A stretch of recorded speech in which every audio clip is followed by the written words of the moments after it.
की शंखधुन, जिसका एक नया चैप्टर ताऊ कौन हम अब कर रहे हैं। और मैं हूँ अनुर्जा, दिल्ली की ऊर्जा, गायनी नेचुरोपैथ, निधि कंसल्ट। हर कन्या को मणि रूप में तैयार करना है, यानी कि अपनी मणि को हर फीमेल जागृत कर पाए, ये जिम्मेदारी मुझे दी गई है गुरुजी के द्वारा। मेरे गुरु हैं प्रोफेसर कृष्णाश अश्विनी जी अग्रवाल, जो कि कृष्णाश भगवान के एक डिवोटी हैं, महाविष्णु के डिवोटी हैं। और उन्होंने ही मुझे तैयार किया इस काम के लिए, मुझे ट्रेनिंग दी, मुझे चुना कि मैं अपनी ऊर्जा देकर सभी फीमेल्स को, मैं यहाँ वैश्विक जगत की बात कर रही हूँ, ग्लोबल कम्युनिटी की, हर फीमेल को, हर कन्या को कैसे अपने आप को एक मणि की तरह चमकाना है, प्रदूषण मुक्त परिवार वो कैसे बना पाए, इसके लिए हर फीमेल को तैयार करना है। पहले मैं इसीलिए मणि देवती थी, अब मैं अनुर्जा कहलाती हूँ। आज हम ताऊ कौन में बात करेंगे फीमेल कम्युनिटी की हेल्थ प्रॉब्लम्स, उसकी कॉन्फिडेंस रिलेटेड डिस्टर्बेंसेस, और क्यों हमें नीड पड़ती है, क्यों हमें आवश्यकता होती है महिला सशक्तिकरण प्रोग्राम्स की। इस सब्जेक्ट पे हम बात करेंगे, लेकिन शुरुआत करेंगे शुक ज्ञानिता गा के। मेरे साथ बोल बोल के इस पोयम को गाइए। इतनी शक्ति हमें देना माता, मन पे विश्वास कमजोर होना, अनेक रास्तों में है एक रास्ता, भूल कर भी कोई भूल होना, योग्यता जो मेरी बढ़ा दे, ऐसा पथ कोई तैयार दो ना, ज्ञान पथ जो हमको दिखा दे, ऐसा गुरुद्वार तुम हमको दो ना, श्वास पथ पे जो चलना सिखा दे, ऐसे गुरु की पहचान दो ना, तेरी शक्ति हमें देना माता, मन पे विश्वास कमजोर होना। फीमेल कम्युनिटी, महिला जगत की जब हम बात करते हैं तो हम ये बात जानते हैं कि वो शक्ति उसमें बहुत ज़्यादा है। उसको अबला तो कहा जाता है, लेकिन एक्चुअली हर फीमेल सबला है, ये बात हम कहीं ना कहीं समझते हैं। लेकिन फिर भी महिलाएं, फीमेल्स क्यों इतनी हेल्थ प्रॉब्लम्स झेलती हैं, क्यों अक्सर अपने कॉन्फिडेंस को कम होता हुआ पाती हैं, क्यों आज की यंग कम्युनिटी जो हमारी एजुकेटेड फीमेल्स हैं, उनका परिवार में कोई इंटरेस्ट नहीं रह गया है, वो या तो मैरिज नहीं करना चाहती, विवाह नहीं करना चाहती, या परिवार आगे बढ़ाने पर में उनका इंटरेस्ट नहीं है। इन सभी क्वेश्चंस के आंसर हमें यहाँ मिलते हैं, क्योंकि फीमेल को, लड़कियों को ये सिखाया ही नहीं जाता कम उम्र से ही कि वो अपने आप को कैसे मेंटेन करें। महिलाओं को, लड़कियों को प्राकृतिक तौर पे बहुत सारी गिफ्ट्स मिली हैं नेचर की तरफ से, क्योंकि उसको अगली पीढ़ी को पालना था। अगली पीढ़ी की पूरा जिम्मेदारी कन्या जगत पर को ही दी गई। उसी के गर्भ में स्थापित होती है संतान, 9 महीने वो पालती है उसे गर्भ में। उसके बाद वो जब उसे जन्म देती है तो प्रकृति के द्वारा ही माँ के पास बच्चे के लिए आहार आता है, जो कि बच्चे के लिए सर्वोत्तम आहार होता है। तकरीबन 1 साल तक, 1.5 साल तक माँ उसी आहार पर बच्चे का संपूर्ण पोषण करती है, और उसके बाद बच्चे की ग्रोथ होती है। लेकिन कहा जाता है, एक्चुअली ये फैक्ट ही है, कि जो गर्भ में निर्धारित हो गया या शुरुआती 2 साल में जो बच्चे की जीवन की दिशा निर्धारित हो गई, वो सारी उम्र चलती है उसके साथ। इसीलिए माँ को पहला गुरु बताया गया। समस्या ये हुई कि जिसको हम पहला गुरु जानते हैं, जो हमें पता है कि पहली गुरु है, उसको ये कोई बताने वाला, सिखाने वाला ही नहीं रहा कि उसे करना क्या है गुरु होकर। चाहे हम हस्तिनापुर का रेफरेंस लें, महाभारत का रेफरेंस लें, चाहे हम रामायण का रेफरेंस लें, या हम सतयुग में पार्वती जी का रेफरेंस लेते हैं तो हम ये पाते हैं कि शक्ति स्वरूपा तो महिला है, फीमेल है, चाहे वो गंगा हुई या सीता मैया हुई या पार्वती जी हुई या सरस्वती जी हुई या गंगा मैया, इन सभी फीमेल्स की अगर हम लाइफ को समझते हैं तो definitely they reflected a lot of strength. लेकिन डायरेक्शन इन लाइफ उन्हें करना क्या है, इस स्ट्रेंथ को कहाँ यूज़ करना है और कहाँ नहीं करना है, किस पर यूज़ करना है और किस पर नहीं, ये शायद शुरू से ही मिसिंग रही। और इसी वजह से जिसको हम कुल मिला के कह देते हैं कि नारी ज्ञान, नारी ज्ञान दो होते हैं शब्द, एक नारी ज्ञान, नारी ज्ञान के बारे में तो फिर भी थोड़ी बहुत ही सही लेकिन फिर भी कुछ जानकारी अवेलेबल है, लेकिन नारी ज्ञान के बारे में हमें कहीं कोई रेफरेंस नहीं मिल पाता है, नहीं मिल पाता था, जिस वजह से धीरे धीरे फीमेल कम्युनिटी में कन्फ्यूजन का लेवल बहुत ज़्यादा बढ़ने लगा।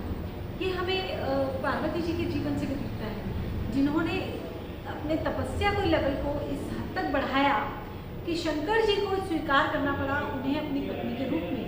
वो शंकर जी की पत्नी हुई पार्वती जी, लेकिन फिर भी एक इंसिडेंट ऐसा आया उनकी लाइफ में कि वो शायद निर्णय सही नहीं ले पाई और अपने पिता के यहाँ जो इवेंट हो रहा था उसमें वो गई, अपने पति की इच्छा के बिना वो वहाँ गई और वहाँ जो भी हालात बने उन्हें हवन कुंड में कूदकर उन्होंने अपनी जान दी। इसी प्रकार से हम सीता जी का रेफरेंस देखते हैं या हम कैकेयी का कन्फ्यूजन देखते हैं, हम मंथरा का देखते हैं, हम शूर्पणखा का देखते हैं या हम मंदोदरी की जो उसकी तड़प है उसको समझते हैं।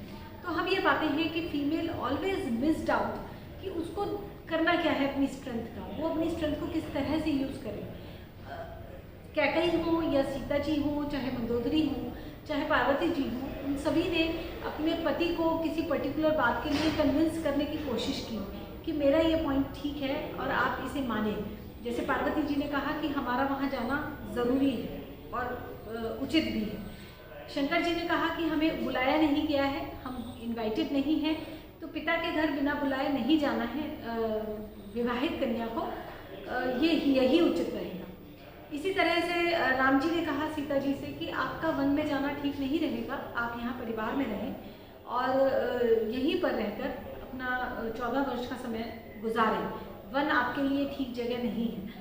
लेकिन फिर भी सीता जी ने जिद की और राम जी के साथ वो वन में गई। इसी तरह से हमें रेफरेंसेस हिस्ट्री में मिलते हैं कि फीमेल ऑलवेज ट्राइड कि वो अपने पति को कन्विंस करे, अपने पति से अपनी बात मनवाए और उसी के रिजल्ट्स उसको बहुत ही दुखदाई के रूप में सामने आए या वो एक्सपेरिमेंट करे। जैसे कुंती को एक वरदान प्राप्त हुआ दुर्वासा ऋषि से, पर कुंती ने सोचा कि पता नहीं ये चलेगा कि नहीं, ऐसे देवता आ जाएंगे मेरे बुलाने से, मेरे आह्वान करने से देवता आ सकते हैं क्या। तो उन्होंने सिर्फ एक्सपेरिमेंट करने के लिए सूर्य देव को बुलाया और परिणाम हुआ कर्ण के रूप में, और वो कर्ण को ना तो स्वीकार कर पाई और ना ही कभी रिजेक्ट कर पाई। उन्होंने उसे फिजिकली तो देखा जाए तो उन्होंने बहा दिया कर्ण को नदी में एक टोकरी में रखकर, लेकिन क्या वो अपने मन से इस विचार को निकाल पाई कि मेरा बेटा जहाँ भी होगा सुरक्षित होगा। उन्हें हमेशा एक असमंजस की स्थिति उनके मन में बनी रही कि पता नहीं मेरा बेटा कहाँ होगा, कैसा होगा, और एक गिल्ट उनके साथ हमेशा चलता रहा। तो ये जो फीमेल कम्युनिटी का कन्फ्यूजन है, फीमेल कम्युनिटी की विडंबना है। अच्छा, इसी के साथ आज की कम्युनिटी में जब हम देखते हैं तो हम पाते हैं कि फीमेल्स की हेल्थ प्रॉब्लम्स का कोई एंड नहीं है, जो शुरू होती हैं अपेरेंटली प्यूबेरिटी पीरियड के साथ, जब उसका मंथली साइकिल शुरू होता है, लेकिन ये ख़त्म नहीं होती मीनोपॉज के बाद और वो अलग अलग फेजेस में अपनी लाइफ के जाती है। उन अलग अलग फेजेस में अलग अलग तरह की समस्याएं उसके सामने आती हैं। मैं सिर्फ हेल्थ की प्रॉब्लम्स की बात कर रही हूँ यहाँ पे, लेकिन हेल्थ को मैं सिर्फ फिजिकल हेल्थ नहीं, emotional health, mental health, overall हमारी फैमिली हेल्थ के बारे में बात कर रही हूँ, रिलेशंस हेल्थ। हमारी हेल्थ इतनी अच्छी होनी चाहिए कि हम अपने आसपास अपने रिलेशंस को भी मेंटेन कर पाएँ। ऐसा ना हो कि हम तो ठीक बैठे हैं, ऑफिस पहुंच गए, लेकिन हम किसी से ठीक से बात ही नहीं कर पा रहे हैं। तो नेचुरली धीरे धीरे हमारे आसपास का माहौल हमारे लिए नेगेटिव हो जाएगा और हमें ऐसा लगने लगेगा कि नरक जैसा जीवन जीकर क्या फ़ायदा है। इसलिए ये अटमोस्ट इम्पॉर्टेंट है कि अपनी हेल्थ को हम मेंटेन रखें एट ऑल लेवल्स। लेकिन ये कैसे हो, फीमेल को ये बात पता ही नहीं, क्या करना है पता ही नहीं। वो अपनी माँ से पूछती है तो माँ कहती है मुझे नहीं मालूम, या बेटा झेल लो, या आप इन चीज़ों के साथ रहना सीखो। और सबसे एक और बहुत बड़ी समस्या जो मैंने देखा कि फीमेल अगर अपनी हेल्थ प्रॉब्लम्स को या अपनी कन्फ्यूजन्स को ओपनली डिस्कस करती है तो कहीं ना कहीं उसके करेक्टर के साथ इस चीज़ को जोड़ दिया जाता है और उसके चरित्र पर उंगली उठा दी जाती है। ये ठीक है, गलत है, ये होना चाहिए, नहीं होना चाहिए, इस पर मैं डिबेट बिल्कुल भी नहीं करना चाहती हूँ। लेकिन कुल मिलाकर सिचुएशन ये है, चाहे वो महिला किसी कॉर्पोरेट में बैठी हो, चाहे वो महिला कोई पॉलिटिकल लीडर हो, चाहे वो महिला किसी गांव की हो, पढ़ी लिखी हो या नहीं हो, घरेलू महिला हो या कामकाजी महिला हो, आज की डेट में सिचुएशन ये है कि तकरीबन हर महिला अपने आप को फंसा हुआ, मजबूर या एक दुर्दशा वाली स्थिति में पाती है और उसको ऐसा लगता है कि मेरी ये दुर्दशा इसकी वजह से है। कभी वो अपने इन-लॉज को, अपने ससुराल वालों को इसका लिए ब्लेम करती है, कभी अपने बॉस को, कभी अपने बच्चों को, कभी अपनी बहू को, कभी अपने पति को या कभी अपने आप को। लेकिन वो ये बात समझ ही नहीं पाती कि इसका जो मेजर कारण है, मेन कारण है, वो है लैक ऑफ नॉलेज। आपको पता ही नहीं है कि आपको कैसे अपने आप को मेंटेन करना है। लैक ऑफ अंडरस्टैंडिंग कि आपको क्या मिला है प्रकृति के द्वारा और अपनी प्रवृत्ति को जाना ही नहीं, अपनी प्रवृत्ति को समझा ही नहीं। दो शब्द होते हैं, एक प्रकृति, एक प्रवृत्ति। प्रकृति is more about our physical.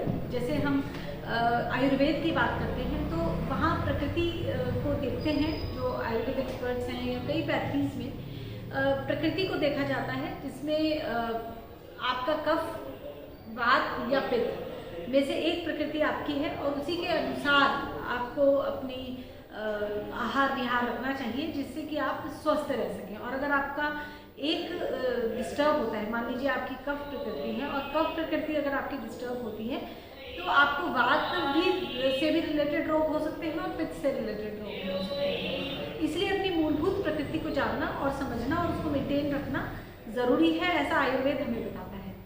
लेकिन एक और शब्द है प्रवृत्ति। प्रवृत्ति के बारे में कहीं भी कभी बात की नहीं गई, जबकि प्रवृत्ति का इम्पैक्ट पड़ता है हमारी ओवरऑल लाइफ पर। जैसे आप किसी पर्सन से मिलते हैं, आप एक दुकान में जाते हैं, वो दुकान कैसी है, दुकान कितनी सुंदर है, या दुकान में सामान कैसा है, या आपको कितना अच्छा रेट लगाया उन्होंने, इससे ज़्यादा मैटर करता है कि उन्होंने किस तरह से आपसे बिहेव किया, आपने कैसा महसूस किया उनसे बात करके। और यही फैक्ट है, हर इंसान की प्रवृत्ति ही हम पर ज़्यादा इम्पैक्ट डालती है और हमारी भी जो बेसिक प्रवृत्ति है वही हमारी हेल्थ को एक्चुअली गवर्न करती है।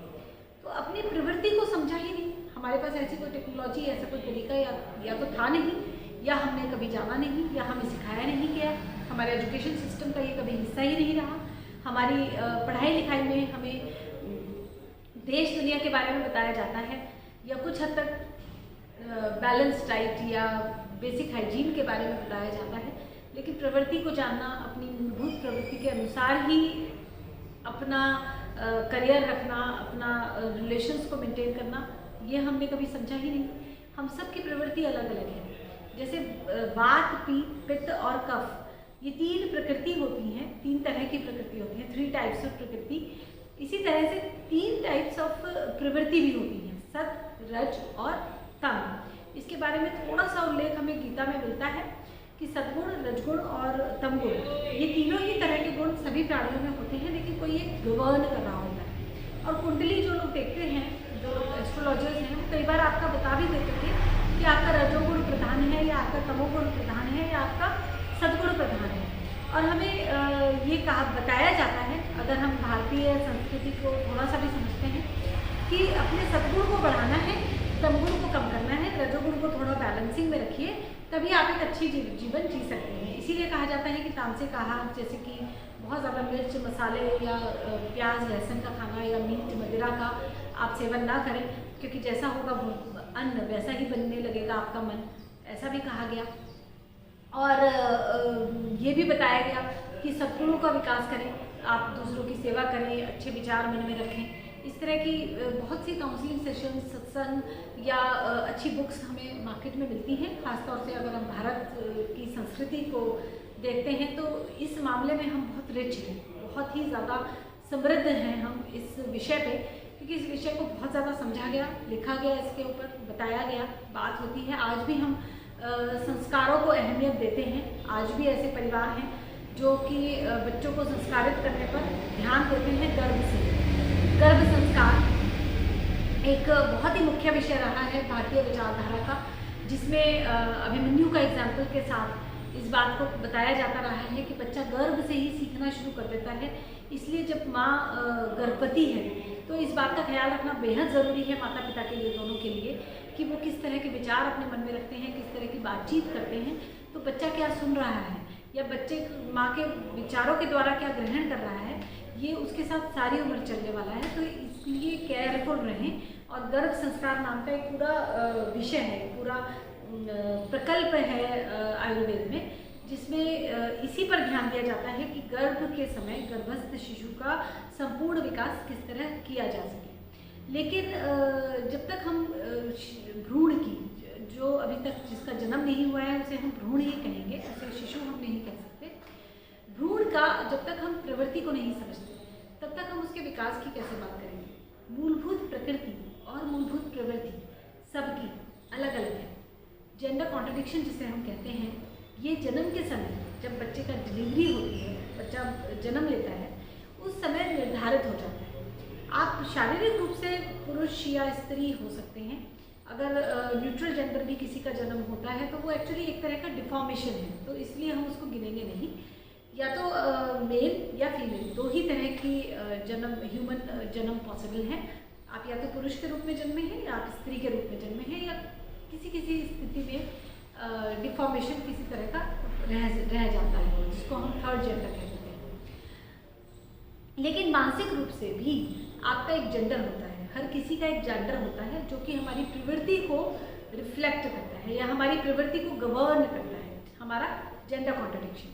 ये जो हमारा मेंटल जेंडर है, इट कुड बी मेल, पुरुष, स्त्री या न्यूट्रल। इसमें तीनों पॉसिबिलिटीज़ हैं। आप फिजिकली मेल जेंडर भी हो सकते हैं, मेंटली आप फीमेल जेंडर भी हो सकते हैं और आप न्यूट्रल जेंडर भी हो सकते हैं। लेकिन आपकी प्रवृत्ति के अनुसार ही आपका हमेशा व्यवहार रहेगा। आपका फैमिली में बर्ताव, क्लास में बर्ताव, आपका ग्रुप में बिहेवियर, टीम में परफॉर्मेंस, आपका करियर में परफॉर्मेंस, आपकी लर्निंग एफिशिएंसी, ये सब कुछ आपका आपके मेंटल जेंडर के अकॉर्डिंग ही होगा। अगर आपका मेंटल जेंडर मेल है तो आप टीम को साथ लेकर चलने की प्रवृत्ति आपकी रहेगी। लेकिन अगर आपका मेंटल जेंडर फीमेल है तो आप बहुत तेज़ी से सीखेंगे, लेकिन आप इंडिविजुअली परफॉर्म अच्छा कर पाएंगे, लेकिन आप दूसरों की बात सुन पाएंगे। यानी कि लीडर होने की बजाय आप में टीम मेंबर होने का भाव ज़्यादा रहेगा। अगर आप न्यूट्रल जेंडर हैं तो हमेशा आप करके देखने की कोशिश करेंगे। हमेशा आपको लगेगा कि कोई बात नहीं, छोटी सी गलती हो जाती है, तो आपको गलती करने से डर नहीं लगेगा, क्योंकि जो न्यूट्रल जेंडर होता है उसका स्वभाव हमेशा बच्चों जैसा रहता है किसी भी उम्र में। अगर आपकी प्रवृत्ति न्यूट्रल जेंडर की है तो आपका स्वभाव हमेशा ही थोड़ा सा बच्चों जैसा रहेगा, जिसको हम कुछ हद तक निश्चल भी कह सकते हैं कि निश्चल जैसा स्वभाव है आपका। और करके देखना है, गलती हो गई तो कोई बात नहीं, उसको इतना आप बॉदर नहीं करेंगे।